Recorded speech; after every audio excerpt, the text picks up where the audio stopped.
How's it going, guys? So for the past few days I've really been grinding out the last few requirements for Plague's End, and I've had the quests finished for a while now, but I still need to complete a couple more skill requirements, and as you see here I have gotten myself 75 agility and 75 summoning. And I actually ended up doing some dungeoneering as well, which is actually kind of shocking because I hate dungeoneering so much, but I eventually just became numb to it and just grinded it mindlessly. But it was nice to get the medium tasks done, because then I had access to the Daemonheim Aura 2, which actually allows me to have a penalty-less death once per day, which is kind of nice because sometimes I just die randomly, which is unfair, but most importantly, it does give me a stock of Lunar and Law runes at the beginning of each floor, which saves me a lot of time from having to create my own for gate stones at the start of each floor. So I ended up training my dungeoneering until just past 85, because once I reached 85 I unlocked Frost Dragons, which has been making it a lot easier to train prayer, but I was also just shy of 200k dungeoneering tokens, so I thought I might as well grind that a little bit longer and pick myself up a Sea Staff, which is really going to come in handy when bossing. And I think I might actually camp some Zami boss with it as well, since he is weak to fire spells and the Chaotic Staff is pretty good.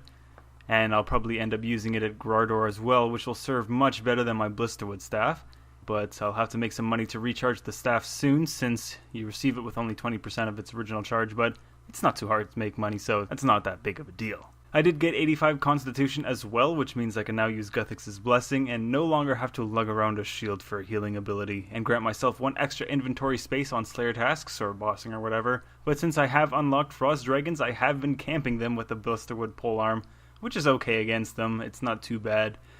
since it is a tier 70 weapon, but since it's a crushing type weapon and Frost Dragons are weak to stab, it's not as effective as it could be. But I have managed to achieve 70 prayer, so I'm only 5 levels away from that Plague's End requirement, and that will only leave me with just 75 mining left as my last skill requirement, and then it's just up to 77 agility and 76 mining for the Ritual of the Majorat, and then I could camp myself some automatons and glaciors.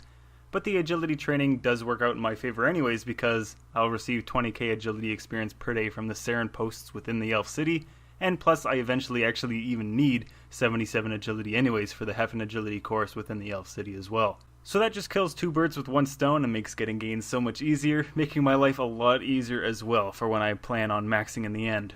Road to comp. But anyways, since I am 70 prayer now, I have gone ahead and completed the Night's Wave training ground, which is unlocked after the quest King's Ransom, because I haven't done that yet, and it does give you access to the Piety Prayer, which is currently the best offensive prayer that I can use until I gain some more levels in prayer. I'm unsure right now whether I'll kill Frost Dragons for 92 or 95 prayer, or if I'll just do the Elf City training method. I know the Elf City method requires like 1 mil GP for like 100k experience or something like that.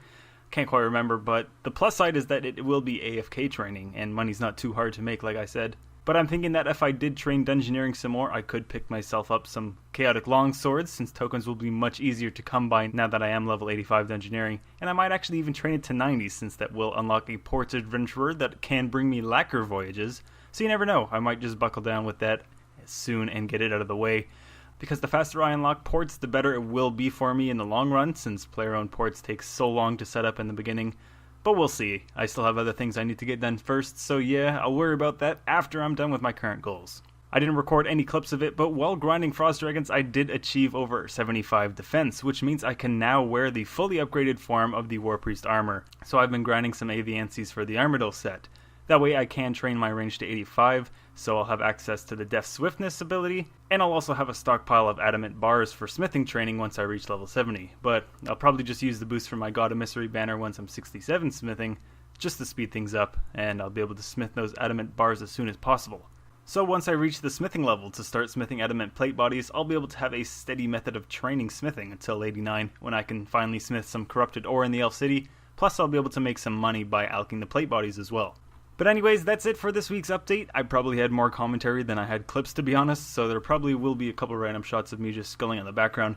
But I hope you guys did enjoy the video. If you did, make sure to check back in next week for another Ironman update video, where I should have Elf City unlocked, and possibly even Ritual of the Majorat completed as well, so I'll be able to start setting myself some new goals. But anyways, I'll see you all next time, so until then, take care everyone.